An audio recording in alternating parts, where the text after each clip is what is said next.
महाशिवरात्रि का पावन पर्व इस बार 26 फरवरी 2025 को होगा। आइए सुनते हैं महाशिवरात्रि की पावन कथा, जिसको सुनने मात्र से व्यक्ति के बहुत सारी समस्याओं का समाधान हो जाता है। बहुत साल पहले की बात है। एक शिकारी था। उसका काम था जीवों की हत्या करना और उसी से वह अपने परिवार का पेट पालता था। और साथ ही अगर उसे जंगल में कोई व्यक्ति मिल जाता था तो उसे भी वह मारता था और उसका सब कुछ लूट लिया करता था। इसका यही पेशा था। उसके परिवार में अक्सर ही उसे लोग घर से भगाते थे और कहते थे, जाओ कुछ शिकार करके ले आओ ताकि हम अपना पेट पाल सके। इसी तरह वह एक दिन शाम को शिकार के लिए निकलता है। उसे कुछ भी नहीं मिलता है और अंधेरा होने लगता है। वह सोचता है कि मुझे अब कुछ न कुछ करना पड़ेगा। अगर मैं बिना शिकार लिए घर जाऊंगा तो घर में सब मुझे फिर से भला बुरा कहेंगे। इसलिए वह दुखी होकर एक पेड़ पर बैठ गया। वहाँ पास ही नदी बह रही थी। वह सोचता है कि यहाँ कोई न कोई जानवर ज़रूर पानी पीने आएगा और जब कोई जानवर आएगा तो मैं उसका शिकार कर लूँगा। और इसी आस में वह पेड़ पे बैठ जाता है।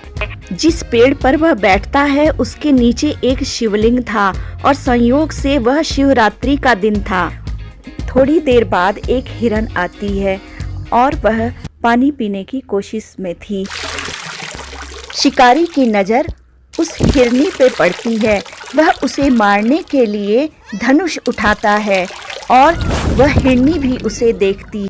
तभी वह हिरन उससे कहती है कि देखो, मैं तो गर्भवती हूँ। अगर तुमने मुझे मारा तो तुम 2 जीवों की हत्या करोगे। इससे मेरा बच्चा भी मर जाएगा। इससे तो अच्छा यही होगा कि तुम अभी मुझे मत मारो। मैं इस बच्चे को जन्म देके तुम्हारे पास आऊंगी, तब तुम मुझे मार लेना। वह कहता है कि ऐसा नहीं होता है, लेकिन वह उससे कहती है कि मैं ज़रूर आऊंगी। और उसे विश्वास दिलाने के लिए वह कुछ कस्में भी खाती है। इतना कहकर वह वहाँ से चली जाती है। शिकारी जो उसे मारने के लिए उठा, उससे कुछ बिलपत्र नीचे शिवलिंग पर गिर जाते हैं। इससे अनजाने में ही उस शिकारी के द्वारा प्रथम प्रहर की पूजा संपन्न हो जाती है। फिर और इससे उसके बहुत सारे पाप कट जाते हैं। तभी उसे एक दूसरी हिरनी आती हुई दिखाई देती है। वह बहुत प्रसन्न होता है कि मैं इसे जरूर मारूंगा और वह तैयारी करने लगता है। तभी उस हिरनी की नज़र उस शिकारी पे पड़ती है और वह उससे कहती है, देखो, मेरे साथ ये 2 छोटे बच्चे हैं। मैं इन्हें इनके पिता के पास छोड़कर आती हूँ, तब तुम मुझे मार लेना। मुझ पे दया करो। वह सोचता है कि ठीक है, मैं इसे जाने देता हूँ। फिर वह भी चली जाती है। जल्दीबाजी में उसके हाथ से कुछ बिलपत्र नीचे गिरते हैं और पानी भी नीचे गिर जाता है। इससे शिव जी की दूसरे प्रहर की भी पूजा अपने आप हो जाती है। वह शिकारी उन दोनों हिरनियों का बड़ी ही व्याकुलता से इंतजार कर रहा था, लेकिन उन्हें आने में बहुत विलंब हो रहा था। भूख प्यास से तड़पता हुआ उसके हाथ से कुछ बेल के पत्र जमीन पर गिरते हैं और जल भी गिरता है। इससे भगवान शिव की तीसरे प्रहर की भी पूजा संपन्न हो जाती है और उसके कुछ पाप और भी नष्ट हो जाते हैं। तभी उसे एक मृग आता हुआ दिखाई देता है। वह बहुत प्रसन्न होता है कि मैं इसे नहीं छोड़ूंगा, इसे अवश्य ही मार डालूंगा। फिर जब वह हिरन उसे देखता है तो कहता है कि क्या करते हो? उसकी बात सुनकर वह शिकारी कहता है कि मैं अपने कुटुंब को भोजन देने के लिए तुम्हारा वध करूंगा। शिकारी की ऐसी बातें सुनकर वह मृग उससे कहता है कि मैं धन्य हूँ, मेरा हष्ट पुष्ट होना सफल हो गया, क्योंकि मेरे शरीर से आप लोगों की तृप्ति होगी। जिसका शरीर परोपकार के काम में नहीं आता, उसका सब कुछ व्यर्थ चला जाता है। जो समर्थ रहते हुए भी किसी का उपकार नहीं करता, उसका वह सामर्थ्य व्यर्थ चला जाता है तथा वह परलोक में नरकागामी होता है। परंतु एक बार मुझे जाने दो, मैं अपने बालकों को उनकी माता के हाथ में सौंप कर और उन सबको धीरज बंधा करके यहाँ लौट आऊंगा। हिरन की यह बात सुनकर वह शिकारी बहुत आश्चर्यचकित होता है। वह सोचता है कि यह कैसा हिरन है जो खुद ही मेरा भक्षण बनने के लिए आएगा। उसका मन पवित्र विचारों से भर रहा था। उसे आश्चर्य हो रहा था। वह हिरन से कहता है, जो यहाँ आए वह सब तुम्हारी तरह बातें बनाकर चले गए, परंतु वे अभी तक यहाँ नहीं लौटे। हिरन, तुम भी इस समय संकट में हो, इसलिए झूठ बोलकर चले जाओगे। फिर आज मेरा जीवन निर्वहन कैसे होगा? शिकारी की ऐसी बातें सुनकर वह हिरन उससे कहता है कि मुझ में असत्य नहीं है। सारा चराचर ब्रह्मांड सत्य से ही टिका हुआ है। जिसकी वाणी झूठी होती है उसका पुण्य उसी क्षण नष्ट हो जाता है।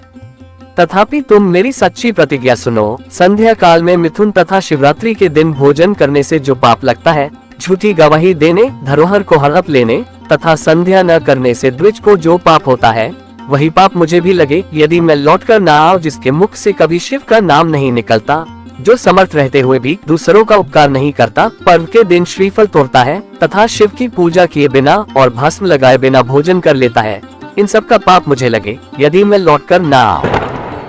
उस मृग की ऐसी बात सुनकर वह शिकारी उसे जाने देता है। वह मृग पानी पीकर वहां से चला जाता है और जब वह घर जाता है तो उसकी दोनों पत्नियां उसका इंतजार कर रही थीं। वह दोनों कहती हैं कि हमने किसी को वचन दिया है, हमें उसके पास जाना है, वह हमारे प्राणों को हर लेगा। तब वह मृग उन दोनों हिरनियों से कहता है कि तुम माता हो, तुम यहाँ रुको, मैं उसके पास जाता हूँ, क्योंकि मैं पिता होकर इनका ख्याल उतने अच्छे से नहीं रख पाऊंगा।